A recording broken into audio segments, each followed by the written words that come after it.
진짜 여기는 일당백입니다. 분위기가. 그죠? 네.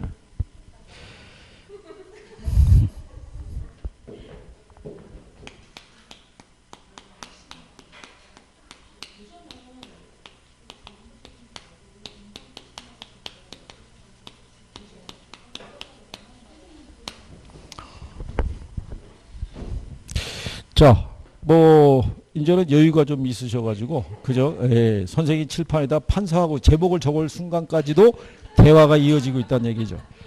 예, 아주 참.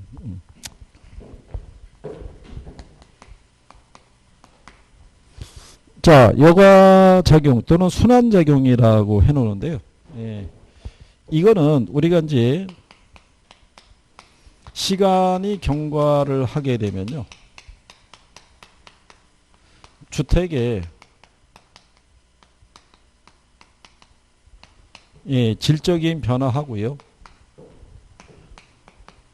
가구의 이동관계 있죠.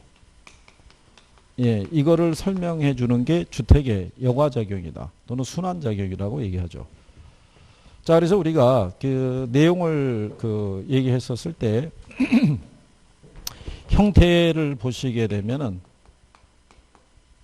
상향여과라는 게 있고요.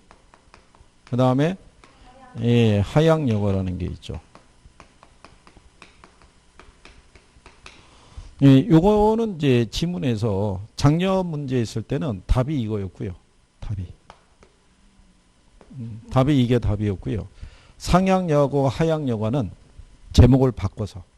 그래서 이거는 하위 계층이 사용하던 주택이 상위 계층의 사용으로 전환되는 거. 그 다음에 이거는 상위 계층이 사용하던 주택이 하위 계층의 사용으로 전환이 될 때. 여기는 이제 재개발 이런 거 거쳐서 이루어진다고 그랬었죠.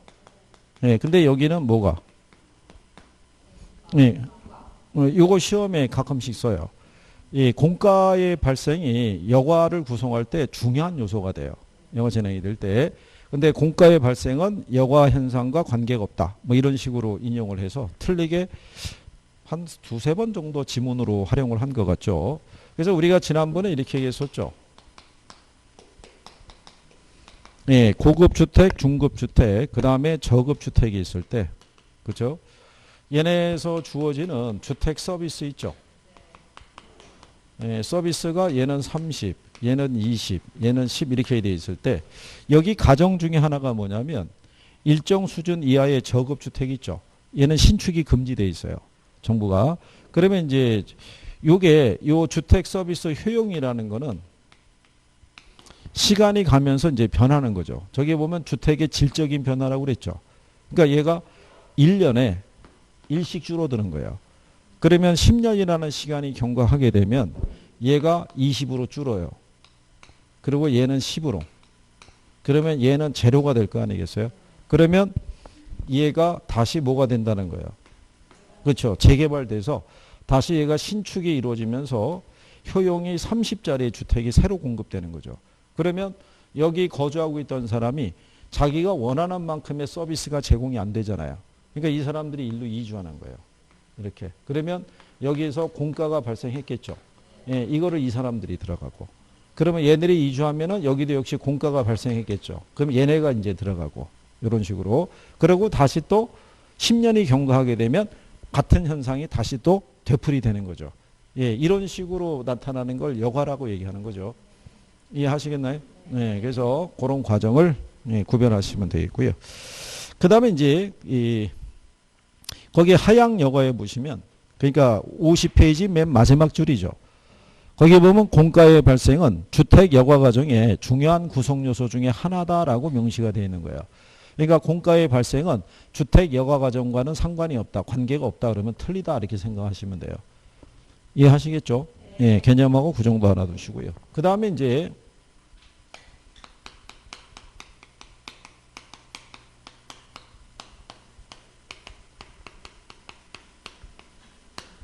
주거 분리와 이제 여과 작용이 있을 때요.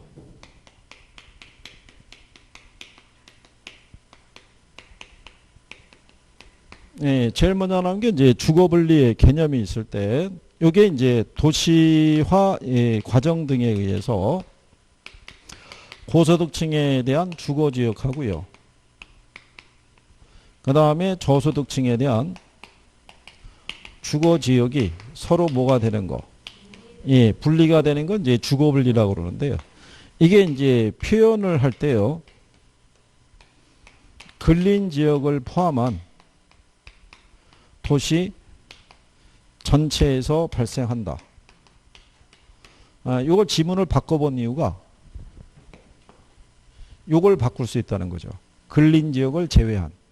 예, 제외한 도시 전체적인 차원에서만 발생한다. 예, 그러면 틀릴 수 있다는 얘기죠. 원래 기존에 이제 어느 도시가 하나 있을 거 아니에요.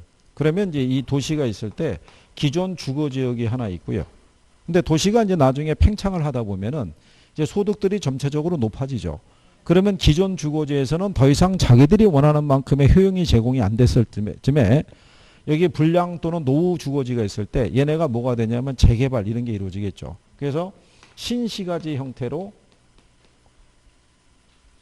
새로운 주거지가 하나 이제 조성이 되는 거죠. 이렇게. 그럼 여기가 주거 환경이 어떻게 돼요? 훨씬 좋거든요. 그러면은 사람들은 이쪽으로 뭐 하고 싶은 거예요. 이주하고 싶은 거죠. 근데 여기가 부동산 가격이 비싸잖아요. 그러니까는 갈 수 있는 사람은 소득이 높은 사람이. 그러면 소득이 낮은 사람들은 머물 수밖에 없고 이 과정에서도 뭐는 발생하는 거예요. 이게 주거 분리가 발생하는 거죠. 이게 이제 요즘은 어떤 경우냐면요.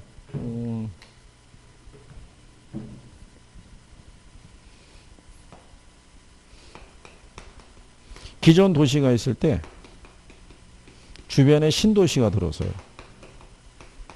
이런 식으로. 근데 얘네가 완성형 도시라는 거예요. 그러니까 자급자족이 가능한. 그러니까는 웬만한 뭐 마트, 백화점 이런 애들이 다 들어설 수 있는. 그러니까 생활에 불편함이 없는 거죠. 그러면 여기 있는 사람들은 여기서 사는 게 훨씬 어떻게 돼요? 편하죠. 거기다가 교통에 대한 연결, 인프라도 잘 갖춰져 있다는 얘기죠. 이러는 과정에서도 뭐는 발생할 수 있다. 예, 주거분리는 발생할 수 있어요. 그죠? 수도권에 가면 수원시라고 되는데 수원시도 그 옆에 뭐 호매실이나 뭐 광교나 이런 식으로 해서 새로 이렇게 만들었다고요. 근데 거기가 신도시처럼 이렇게 새롭게 주거 환경이 조성이 되니까 그리고 거기까지 지하철 노선이 이렇게 연결이 돼서 들어가면 그러면은 사람들은 그쪽에 가서 살고 싶은 거죠. 그리고 또 뭐가 또 괜찮다 그러면 교육적인 환경이 있죠. 예, 이런 게 뒷받침이 되면 가고 싶은 거죠. 그 과정에서 주거분리는 발생할 수 있다고 보는 거죠. 그래서 도시화 과정에서는 이런 현상들이 급격히 나타나고 있다고 보시면 되겠죠. 자, 그래서 이제 이게 주거분리고요. 그 다음에 이제 이 주거분리가 발생하는 거를 외부 효과의 예를 들어서도 설명할 수 있다는 얘기죠.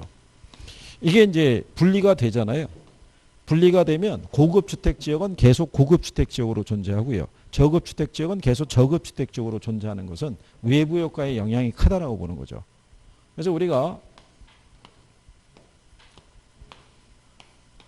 여기 경계지역이 있고요. 여기가 고소득층, 저소득층 그랬을 때 경계라는 거는 도로라든가 담장 있죠. 예, 이런 것들을 우리가 표현을 하는 경우죠. 그러면 여기 있는 이 고급 주택 있죠. 얘가 만약에 6억짜리라고 그러면 여기에다가 주택의 개량 비용이 있죠. 한 5천을 투자하면은 개량 후의 가치가 한 7억 나오는 거죠. 그러면 비용 대비 뭐가 커요? 가치가. 네, 그거는 여기가 정의 효과가 있어서 그런 거죠. 그러니까 여기는 주거 환경의 정비가 잘 돼 있어서요.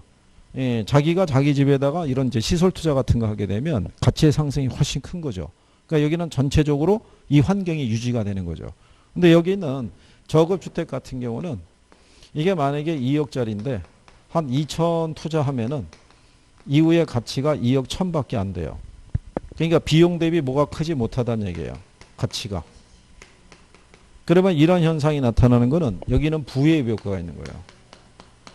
여기는 주거 환경이 좀 열악한 거예요. 그러니까 우리 집에 내가 비용을 투자한다고 그래가지고 크게 가치 상승을 기대하기 힘들어요. 그러니까 관리가 소홀해질 수밖에 없고 그러면은 이런 효과에서 여기는 계속 저급주택 지역으로 머물게 된다는 거죠. 그러면 여기서 이제 또 변화가 발생하는 건 뭐냐면 여기 있는 저가주택 있죠. 예, 여기 있는 사람들은 가급적이면은 이런 효과를 기대하고 싶어서 이 경계에 가깝게 주거를 정하고 싶은 거예요. 여기 경계에 가깝게 주거를 정하게 되면 이 동네에 가령 예를 들어서 마트 있죠. 공원이 있죠. 그 다음에 뭐 종합병원이 있죠. 이런 것들이 다 여기에 몰려 있는 거죠. 시설이. 그러면은 길을 하나를 건너면은 이 시설을 쉽게 이용할 수 있죠. 그러니까 안에 위치한 주택보다는 얘가 훨씬 효용이 커지는 거죠. 그러니까 얘는 전체적으로 할증이 돼서 거래돼요. 그러니까 얘는 이 효과보다는 오히려 이 효과를 기대할 수 있다는 얘기죠. 근데 여기 있는 이 고급 주택 있죠. 얘는 전체적으로 할인돼서 거래돼요. 왜냐하면 여기를 건너가 봐야 별게 없거든요. 그런데 이 사람들이 여기를 왔다 갔다 하면서 소음도는 계속 높아지는 거예요. 그러면 여기서는 비용을 투자해도 이 효과가 나타나고 이 효과가 나타나겠죠. 그러면 얘는 시세가 좀 더 싸게 해서 매물로 나올 수밖에 없어요. 이 사람들은 자기들이 원하는 만큼의 서비스를 필요로 하니까. 그러면 여기에서 이 주택을 인수하고 들어오겠죠. 이걸 우리가 침입이라고 해요. 새로운 계층이 이제 유입돼 들어가는 거죠. 그렇게 해서 경계가 안쪽으로 이렇게 확산이 되다 보면 이 지역이 저소득층의 주거지역으로 바뀔 수 있어요. 이거를 우리가 용어상에서 계승 또는 천이, 이게 이제 원래 주민이 바뀌는 거예요. 원주민이. 이런 현상이 나타난다고 얘기하는 경우죠. 그래서 여기서도 뭐가 나왔냐면 이거 할증하고 할인이 있죠. 이게 두 번 나왔어요. 그래서 한 번은 맞는 표현, 한 번은 틀리게. 그래서 그 한 번이 답이었어요. 이거 바꿔서 준 게. 그래서 이제 그런 내용 정도를 구별하시면 되겠고요. 그 다음에 이제 뒤로 넘어가면 불량주택 문제라고 있죠.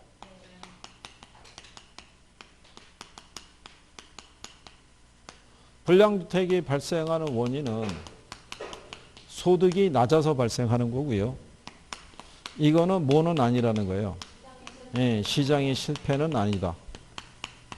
왜 그러냐면 저가주택도 시장에서 거래가 돼요. 거래 가격이라는 게 있죠. 그러니까 시장 가격을 기준으로 거래가 성립이 되니까 시장 기구를 통해서 자원 배분이 이루어졌다고 보는 거예요. 근데 원인은 뭐가 낮아서 소득이 낮아서 주택 관리에 소홀하다 보니까 불량주택화 됐다고 보시면 되겠고, 이 문제를 해결하기 위해서는 뭐를 높여주면 돼요? 소득을. 그러니까 철거 등의 방법을 쓰는 거는 바람직한 방법은 아니다라고 얘기하는 거죠. 그래서 그러니까 여기를 바꿔줄 때는 이거밖에 없는 거예요. 불량주택이 발생하는 원인은 시장이 실패에 기인한 것이다. 그럼 틀리는 거고요. 불량주택 문제를 해결하는 방법은 철거를 통해서 주거환경을 정비하는 게 가장 이상적이다. 그럼 틀리겠죠. 그렇죠? 그런 것만 이제 여러분들이 구별하고 계시면 되겠죠.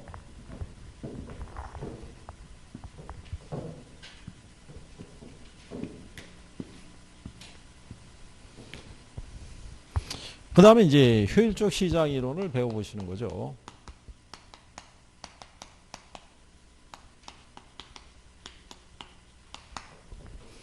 자, 거기 보시면 이제 제일 먼저 나오는 게 부동산 시장과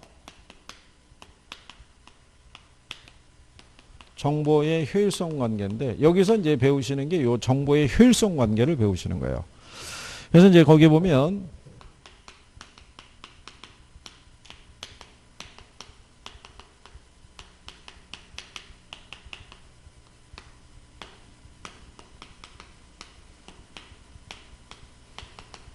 시장의 효율성이라는 게 있고요. 효율적 시장이라고 있을 때 얘도 예전에 답으로 한번 나왔던 적이 있어요. 이쪽을 출제를 했을 때. 그래서 시장의 효율성이라는 건 새로운 정보를 얼마나 지체 없이 가치에 반영하는가는 정도 있죠.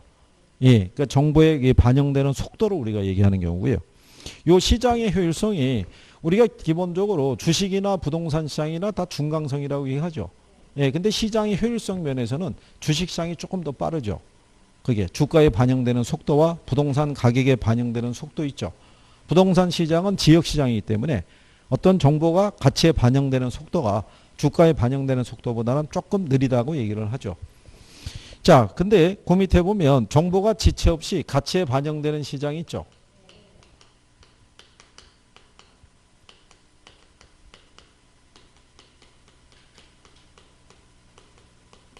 그 시장을 우리가 무슨 시장이라고 하냐면 효율적 시장이라고 그래요. 그러면 부동산 시장은 효율적 시장이라고 할 수 있어요, 없어요? 있다고요. 있다고. 이번 또 단체로. 괜찮아요. 누가 그 얘기했는지 몰라요. 그죠? 얼굴이 안 나오니까 우리는 자신 있게 얘기할 수 있는 거죠.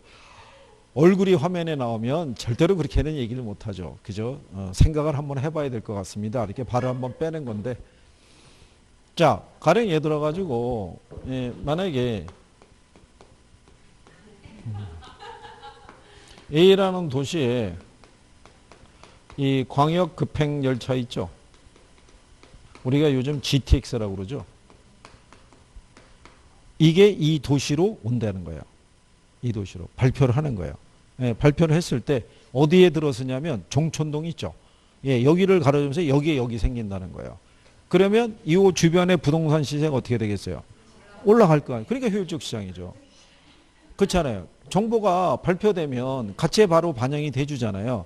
그런데 문제는 공표된 것만 반영이 된다는 거예요. 발표된 것만. 발표되지 않는 거는 반영이 안 돼 있다 이런 얘기예요. 무슨 말인지 아시겠죠? 그러니까 기본적으로 무슨 시장이면 틀림이 없는데 효율적 시장이면 틀림이 없는데 공표된 사실까지만 반영되는 시장이다 이런 얘기예요. 공표되지 않는 것까지는 반영돼 있지 않다. 그래서 우리가 이 시장의 유형을 나눠보게 되면 약성이라는 시장이 있고요. 중강성이라는 시장이 있고 그 다음에 강성이라는 시장이 있을 때 주식시장과 부동산 시장이 중강성의 형태를 띈다는 것은 현재 공표된 사실까지만 반영이 되어 있기 때문에 그렇다는 얘기죠. 그러면 얘네들에게는요. 현재 시장 가치 있죠. 현재 시장 가치가 얘는 과거 정보 있죠. 여기까지 반영이 되어 있고요. 과거의 정보를 매개로 한 무슨 분석? 기술적 분석이 반영되어 있죠. 그래서 이거를 매개로 뭐 하면요. 투자하면은 투자자들은 무슨 이윤을? 왜냐하면 과거의 정보에 대한 거는 시장에 참여하는 사람들은 다 알고 있는 사실이에요. 그러니까 그거를 매개로 투자해봐야 무슨 이윤밖에? 정상 이윤밖에 못 얻고요. 만약에 여기다가 정보 있죠. 현재라든가 미래에 우수한 정보를 입수할 수 있으면 무슨 이윤? 이걸 얻을 수 있는 시장이에요. 오늘 컨디션들이 괜찮으신 모양이죠. 오늘 화요일이라서 그런 거예요. 월요일을 넘겼죠. 월요일 일단 제일 힘들고 화요일에 오면은 이제 거의 어차피 이제 시작했으니까 이제 또 해야겠지 이런 이제 마음이 들 때였다가 그러다가 목요일쯤 되면은 다시 이제 고비가 오죠. 그러다 금요일 날 정도 되면은 다시 또 컨디션이 살아나죠. 그리고 근데 그러는 과정에 점점 어떻게 돼요? 날짜는 가고 있는 거예요. 이제 한 150일 정도 남은 것 같거든요. 얼마요? 158일이요? 그렇군요. 헤아리고 계시는군요. 158일. 이야. 디데이 설정하셔가지고 158일. 그렇군요. 좀 이따 이게 사라질 거예요. 이게 해당하고, 갑자기 훅 들어오죠? 그렇잖아요? 그래서 저기 하운드 가면 저쪽 칠판에다가 이때부터 이렇게 써요. 누가 쓰는 사람이 있어요. 처음에는 냅뒀다가 이게 쭉 줄어들잖아요. 그러면은 지워요. 누군가가. 스트레스 받는다고. 금방이에요. 근데 그 대비만 잘 하면 충분히 가능하죠. 그죠? 여러분들이 지금은 해볼 수 있는 시간이 있는 거라고요. 지금은. 인강을 통해서 하신 분들이 뭐든 간에 지금 뭐가 있냐면 하다가 손을 놔서 그런 거죠. 그렇지 않겠어요? 발상의 전환을 해서 그렇잖아요. 이제 그거밖에 안 남은 게 아니라 이만큼 남아있다고 생각하는 거죠. 158일이면은 뭘 못하겠어요. 그죠? 뭐든 할 수 있는 시간 아니겠나요? 그죠? 근데 이런 페이스로 가면은 금방 간다는 거죠. 개선될 여지도 없이. 그렇잖아요. 그러니까는 뭔가 개선하도록 해봐야 되잖아요. 그죠? 공부도 좀 해보셔야 되겠고, 모르는 거 좀 이렇게 해소도 좀 하고, 이래야 되는데, 그게 참, 이게 뭐가 있었냐면, 강한 의지가 있어야 돼요. 내가 올해 꼭 합격해야겠다는 강한 의지가 그죠?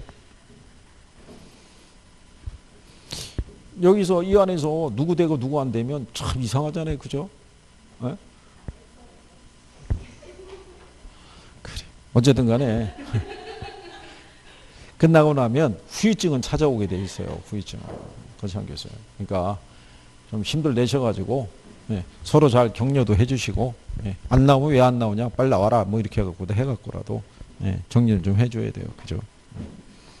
자, 어제나 우리 또 여기 정리해가지고 가끔 시험에 인용을 하는 거예요. 효율적 시장에 대한 부동산 시장하고 연관성이 있으니까. 그래서 여기 있는 중강성은 어디까지의 정보가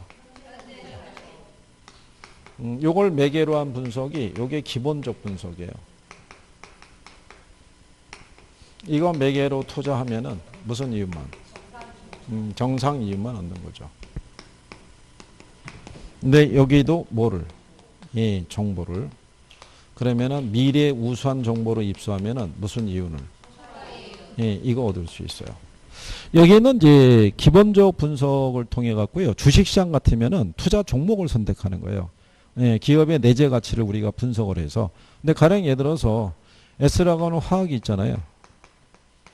얘네 현재 주가가 한 주당 10만 원이라고 가정했을 때 그러면 얘가 10만 원으로 결정이 된 거는 S화학과 관련된 모든 정보가 집약이 되어 있는 거죠. 그러니까 이 기업의 성장성, 안정성, 수익성을 다 반영을 해서 결정이 된 게 10만 원인데 여기에 만약에 투자자가 있는 경우죠. 이 투자자는 이 기업 가치를 나름대로의 정보를 매개로 분석을 해서 예, 파악을 하는데 이게 나름대로의 무슨 가치냐면 이게 시장 가치죠. 그럼 나름대로 자기가 갖고 있는 정보를 갖고 이거를 분석을 해봤을 때 근데 이 사람이 갖고 있는 정보는 무슨 정보겠어요? 예, 이거를 가지고 분석을 해갖고 일종의 초과이를 낸다는 건 참 쉽지 않아요. 얘가 만약에 분석을 해서 자기가 볼 때는 이 기업이 주가가 10만 원인데 그거 이상의 가치가 있어요. 그러면 얘가 나름대로 저평가되어 있는 거잖아요. 그러면 이 기업의 주식에 투자하면은 뭐가 자기는 크다고 생각하니까 그러면 이윤을 얻을 수 있을 거라고 생각하는데 시장에서 그래서 개미 투자자들이 투자해갖고 이윤을 내기가 참 쉽지 않다는 거죠.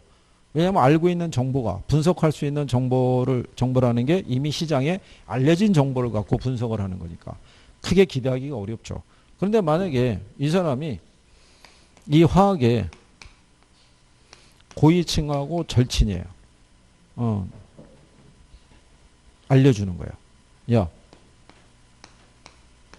6월 1일 날 우리가 코로나19 백신을 만들었어. 이날 발표하는 거야. 그러면 팍 뛸 거 아니겠어요. 그죠?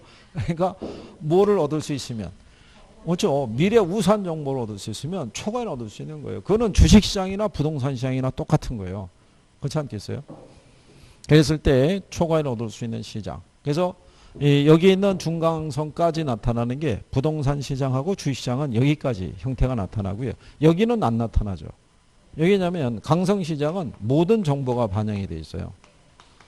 여기는 공개된 정보든 아니면 미공개된 정보까지도 다 반영이 되어 있는 시장이에요. 그러니까 이 시장에서는 투자자가 투자하면은 무슨 이익만 얻을 수 있겠어요? 예. 그러니까 당연히 정보 개념도 없고요. 초과이익도 성립하지 않는. 그래서 진정한 의미의 효율적 시장은 얘를 얘기해요. 정보가 지체 없이 즉각 가치에 반영이 되는데 저 정보는 모든 정보가 다 반영이 되는 시장이죠. 예, 그래서 요 효율적 시장의 형태는 나라마다 같다 틀리다 다 틀리다라고 얘기한 거죠. 예. 그래서 그 정도 예, 구별할 수 있으시면 되겠고 예, 그 다음에 이제 그 옆 페이지에 그 53페이지 하단에 가면은 할당적 효율성과 균형이라고 해놨어요. 그죠?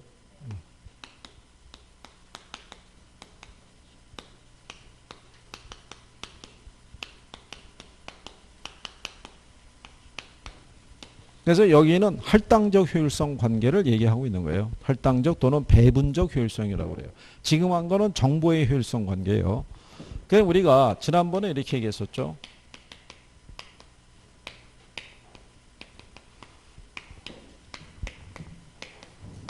여기도 물어보는 거는 제한적이에요. 복잡한 내용까지는 물어보지 않고요. 부동산 시장도 할당 효율적일 수 있느냐 없느냐. 예, 이제 그 정도 알아두시면 되는 거죠. 할당적 효율성의 개념을 보시면요. 부동산 시장은 임대료에 의해서 매도자와 매수자 간에 자원 배분이 이루어진다고 해놨죠. 예, 그게 그 부동산 시장에서는 임대료가 그 수익률을 나타내요.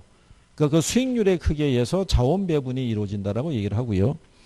자원이 효율적으로 할당되었다는 것은 부동산 투자와 다른 투자 대안에 따르는 위험을 감안하였을 때 부동산 투자의 수익률과 다른 투자 수익률이 서로 같도록 할당, 배분되었다는 걸 의미한다는 얘기죠.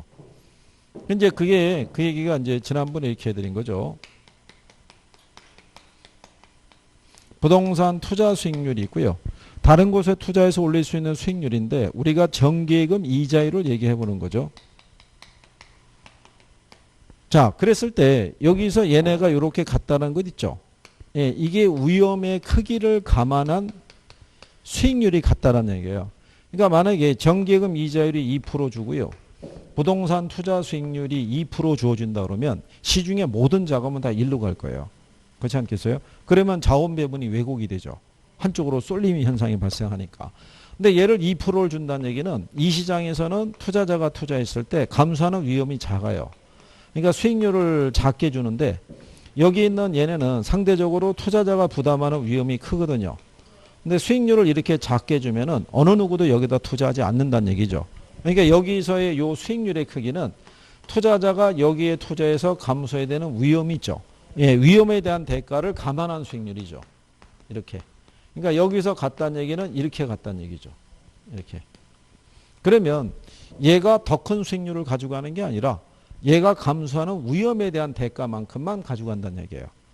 그러면은 어느 시장에 투자하든 간에 투자자가 얻는 수익률은 그 위험에 대한 대가만큼만 가지고 가는 거예요. 그러니까 무슨 이윤만 갖고 가겠어요? 정상 이윤만. 그죠? 그러면 어디에다 투자할 것이냐는 것은 위험에 대한 투자자의 태도에 따라 틀려지는 거예요. 상대적으로 안전한 것만 선호하는 위험 중립적인 투자자는 여기다 투자하겠죠. 그죠? 근데 위험 회피적인 사람은 자기가 감수하는 위험에 대한 대가를 반드시 요구하니까 그 정도의 수익률을 기대하는 사람은 여기다. 그러면 자원이 어느 한쪽으로 쏠리지 않고 균등하게 어떻게 해야 돼요? 배분이 될 수 있다라고 얘기하는 경우죠. 그렇죠? 그래서 정부가 그 시장에 보면은 위험 대비 수익률이 이렇게 클 수도 있죠. 예, 그러면 이게 자원 쏠림 현상이 발생할 거 아니에요. 그러니까 여기다가 과세라든가 각종 규제를 통해서 이걸 빼도록 하는 거예요. 근데 여러분들이 아시다시피 이번에 왜 3기 신도시 공급하는 것 있죠. 예, 그게 올해만 지급해야 되는 토지 보상비가 40에서 한 45조 정도 된대요. 근데 이거를 정부가 그 대토로 보상해주는 리치 있죠. 예, 그거를 결성해서 그걸로 지금 보상해주는 거를 추진을 한다는 얘기죠. 이게 현금으로 안 주고 토지로 주겠다는 거예요. 근데 토지로 주는데 그 토지를 받은 토지를 가지고 리치를 결성하는 거예요. 그래서 그거를 투자 운영해서 발생하는 수익으로 주겠다는 거죠. 수익으로. 근데 이제 토지 소유자들이 그 부분에 대한 인식이 좀 낮잖아요. 리치라는 개념도 낯설고 그리고 당장 현금이 아니라는 거죠. 땅으로 받아야 되고 그 땅도 거기다 현물로 투자해가지고 회사를 만들어서 운영해서 수익을 내야 되는 구조니까 그렇다고 이게 100% 보장이 되는 건 아니란 말이죠. 수익률이. 그러니까 이제 어떻게 될지는 모르겠죠. 추진은 그렇게 하고 있다는 거죠. 지금. 왜냐하면 현금 40에서 45조가 풀렸는데 그 돈이 또 어디로 가겠어요? 그렇죠. 그 돈이 부동산으로 쏠리게 되면은 그러면 부동산 가격이 어떻게 돼요? 말이 아니죠. 돈은 있는데 어디 쓸 데가 없고 그러면 또 자기가 부동산을 통해서 보상을 받았으니까 어디다 투자하려고 그러겠어요? 그렇죠. 부동산에다. 그래서 이제는 나만 아는 땅이 없는 것 같아요. 지금 강원도까지도 간다는 거 아니에요. 투자자들이. 그렇잖아요. 제주도는 벌써 뭐 중국 애들까지 들어가갖고 뭐 난리가 나고 있는 판이고 이러다가는 나중에 섬까지 찾아다닌 거 아닌가 모르겠어요. 막 돌아다니면서. 지금도 섬 찾아다니는 사람도 있어요. 다니면서 쭉 해갖고. 그죠? 네, 그래서 뭐 안 되면은 아주 동남아도 벌써 나갔죠. 동남아도. 동남아 이런데 또 몇 개 나라는 벌써 우리나라 사람들이 가가지고 집값 올려놓을 수 있는 다 올려놓고 해가 뭐 그죠? 예, 집값만 올리는 게 아니라 그 소위 얘기한 대로 국제학교 같은 데면 천지 아시죠? 예, 그런 것도 길들여 주고 아니 외국 애들이 천지를 어떻게 알겠어요 이거를 그죠? 우리나라 이제 교민제 그쪽에 가가지고 한국에서는 버릇대로 또 때 되면은 무슨 촌지 같은 거 왜 선물 같은 거 주고 막 그러는 거죠. 걔들 입장에서는 놀랄 거 아니에요. 웬 돈을 줄까? 막 이런 거. 그렇지 않겠어요? 근데 받다 보면 어떻게 돼요? 익숙해지는 거예요. 당연한 거구나. 이렇게 생각이 되는 거예요. 그죠? 그런 건 참 사라져야 되는데 어쨌든 그렇다는 얘기죠. 자, 어쨌든 요건 이해하시겠어요? 네, 그러면 거기서 나오는 이제 할당 효율적 시장이라고 그러죠. 예. 이 할당 효율적 시장이라는 게 이상태 시장 얘기하는 거예요. 자원 배분이 효율적으로 이루어져 있고 무슨 이유만? 정상 이유만. 예. 그 시장을 우리가 할당 효율적 시장이라고 그래요.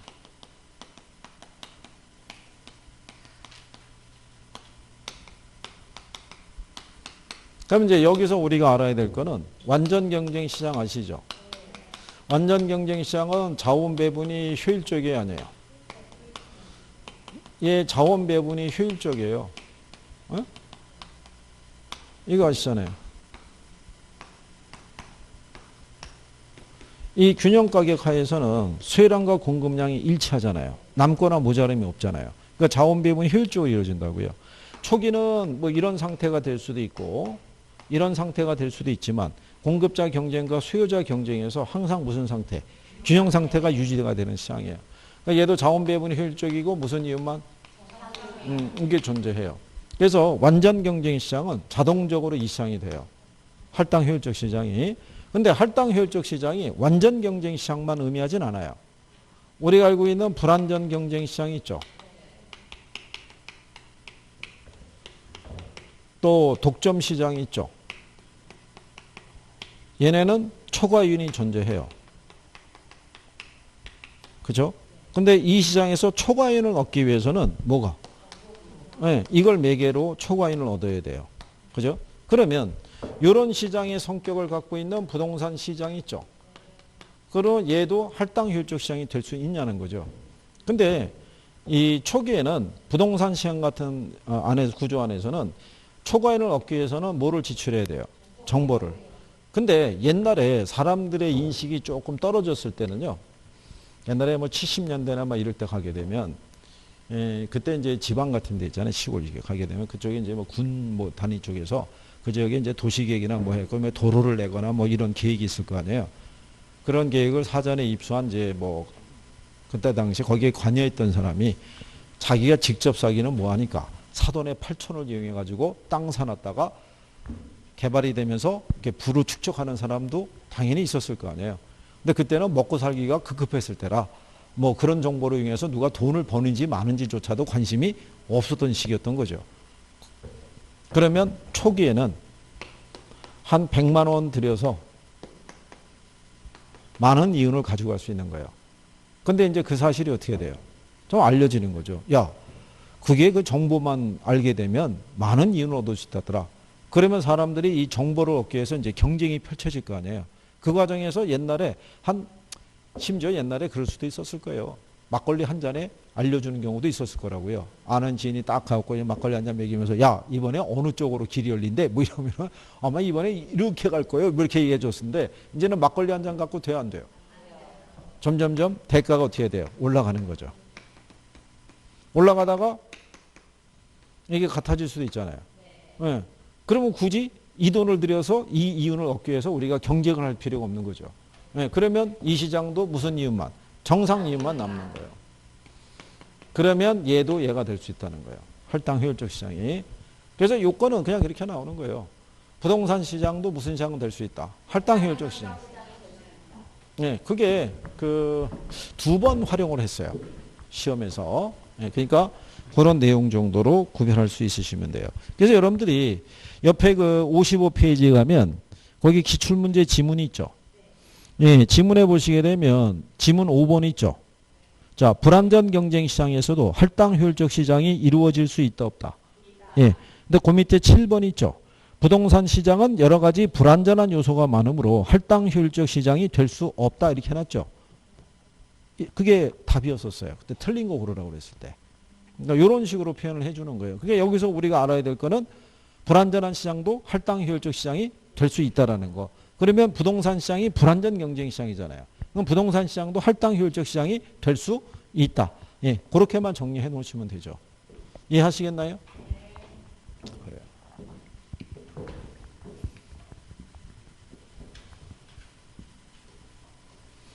예, 그 다음에 이제 그 밑에 가면 부동산 가치와 이 정보 비용에 대한 거를 우리가 알아보는 거죠.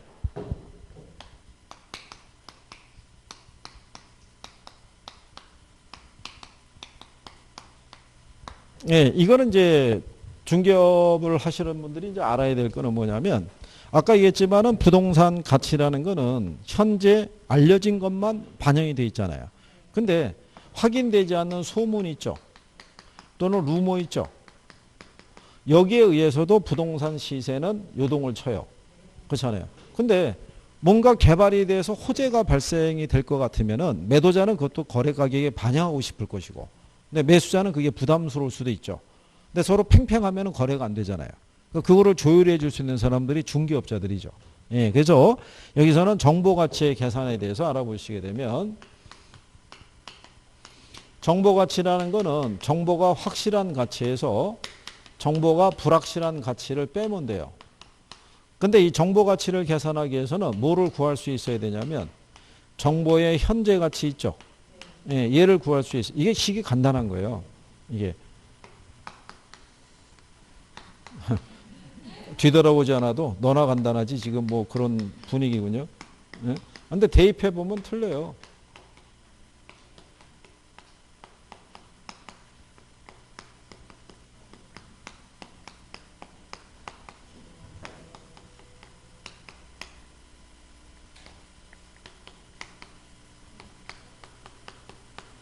자, 요렇게 해드린 거는요. 자, 조건을 한번 보자고요.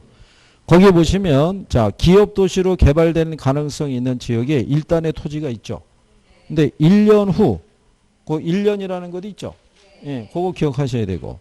토지 가격은 기업 도시로 개발될 때 얼마래요? 그럼 여기 기대 수익이 하나 나오잖아요. 얼마라고요? 6천. 근데 아닐 경우는 얼마래요? 그죠? 그럼 하나 집어넣고. 그 다음에 기업 도시로 개발될 투자자의 요구 수익률은 몇 프로래요? 얘가 할인율이에요. 미래 수익을 현재 가치로 환산할 때 할인율로 바꿔야 되기 때문에 20%죠. 그럼 100분의 20이잖아요. 그럼 0.2 나오겠죠. 그럼 얘는 0.1 거고요. 그 다음에 기업 도시로 개발될 확률이 얼마래요?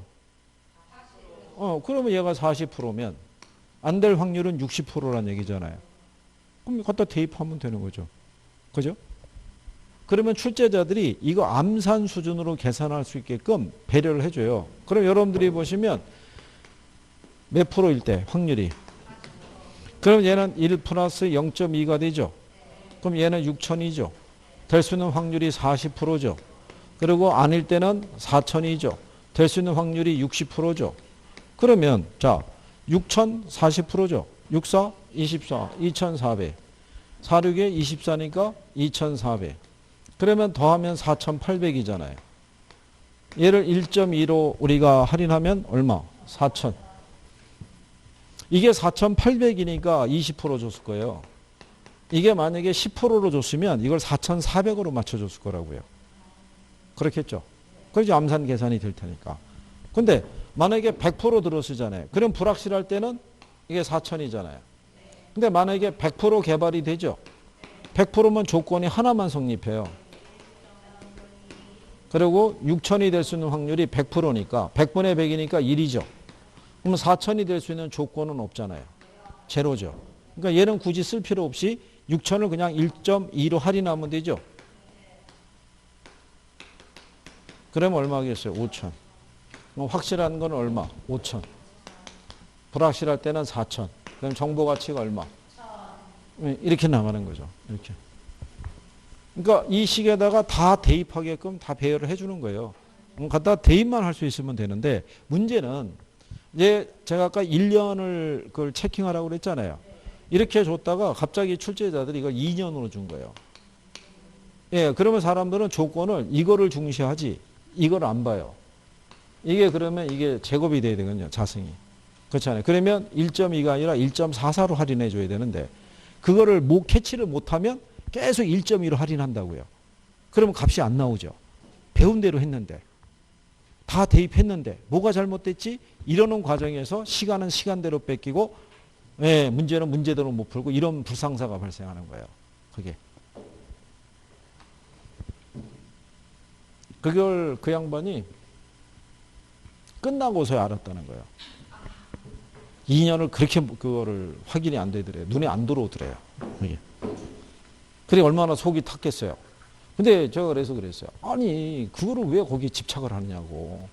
그거 하나 푸는 게 무슨 합격을 할 때 그게 당락을 좌우하는 것도 아닌데 안 되면 그냥 버리고 다른 데로 갔어야지. 거기에 꽂혀가지고 그냥 그거를 풀겠다고. 왜냐하면 계산은 원래 잘 안 됐던 양반인데 이게 또 자신이 있었나 봐요. 아, 근데 자기가 알고 있는 자신 있는 내용이 나오니까 원래 생각은 선생은 계산 문제 맨 마지막에 풀려고 그랬는데 간단하니까 빨리 풀고 넘어가자 이런 식으로 들어갔다가 휘말린 거예요. 그래서 문제 하나에 꽂혀가지고 시험 망친 사람들도 있어요. 그러면 손해요, 손해. 이 문제도 2.5점이에요. 이론도 2.5점이에요. 무조건 40번까지 가면요. 간평 쪽에서도 쉬운 문제 나와 있어요. 그래도 그냥 먼저 답을 맞추고 가는 게 유리한 거예요. 계산을 다 풀었다고 여러분들이 알아주냐면 안 알아줘요. 떨어지면 그것만 갖고 따지는 거예요. 합격을 하면 계산 문제 다 풀고 합격하는 거예요. 그렇죠? 떨어지면 아무것도 못한 거예요. 그죠? 그러니까 그렇게 생각하시고. 자, 우리 이제 다음은 입지미 공간 구조론이죠. 여러분들이 좋아하는. 그죠? 예. 잠깐 쉬었다가 여기서부터 해보죠.